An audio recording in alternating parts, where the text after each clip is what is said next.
Hello and welcome to another video posted to my ASMR channel. I would like to read you a story, one that I wrote many moons ago, and the one that is abandoned. I wrote this many years ago. I hope you enjoy it. Blood, sweat, and murder. These are the ingredients of a warrior's path. As I sit here in the throne I built of the bones of those who stood before me, their bodies are left to decay and fertilize a vast, dead and barren wasteland, bringing life back to what was once gone. As I sit here, now looking out on my empire, I ask myself, was it all worth it in the end? My mother always told me that vengeance was never a worthwhile effort, loyal as she was to that sickening religion. I still always took her words to heart. However, that all changed one cold autumn night. My parents did not have much in the way of kion. They were but simple farmers, making what little they could while feeding the empire and raising two little ones, me and my brother.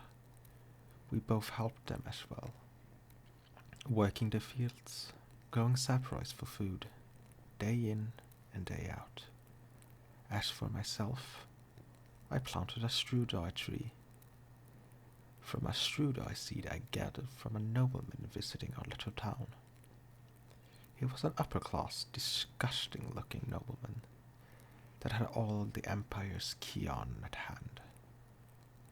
He looked down on us all, calling us mere Sharon trash. He would spit on everyone he saw as beneath him. I can recall a certain moment where he saw a man eating a bowl of saprolite soup. He grabbed his food, only to throw it onto the ground and spit on him, saying, "Starve, you disgusting peasant." Naturally, the man got mad at the nobleman and started yelling at him, that poor innocent soul.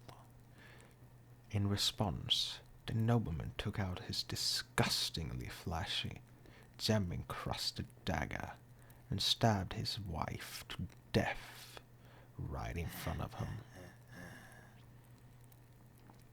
This time around, the nobleman saw me and my brother working the fields and decided to throw his half-eaten strudai fruit at us as an insult, saying, "You can only dream of seeing something like this in your life, peasant."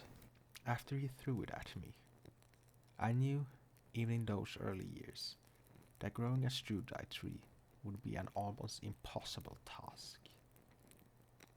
They only grew in the mountainous regions of Sherasundai, after all. Yet, I still planted it, hoping that one day it would grow and bear fruit, so that my parents could sell them and live a better life. Every day, I would run out into the fields, do my assigned farming duties, and after I was done, I would sneak behind the house and tend to the seed, day in and day out. I would wait and wait, hoping and praying for weeks. Then one day, I saw a sprout. My little strudai tree started growing. I got so excited I could run from Tarakanoa to Sherasundai and back many times over. I kept tending to it, talking to it, watching as the beautiful, deep blue leaves started to take form, and that dreamy, deep purple hue of the stem I had ever only read about started to grow taller and taller. As it grew more and more, I started to have dreams about the fruit, how it might taste. Yet, every time I was about to take a bite out of that red and pink striped crescent shaped fruit, I would see that nobleman taking the fruit out of my hand and burning down my tree, laughing and laughing at my misery. Fueled with anger, I would grab his dagger and stab him right into the heart. It was only a dream, of course, but it all felt so real.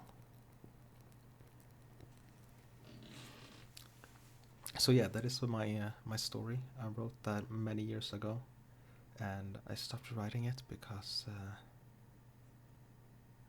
I don't know really. I did not think it was very good, so I more or less stopped writing it. And yeah, I am very much happy that I got to share this story. It would have more than likely never seen the light of day if I didn't record this very terribly read audiobook in the form of like a ASMR, I presume. And so, yeah, feel free to let me know what you think in the comments, and if I should resume it and maybe write more. Because I do enjoy the concept. I did have some very grand ideas, trying to more or less build up an entire world around it. But yeah, I would like to thank you so very much for listening, and I'll catch you next time. Bye.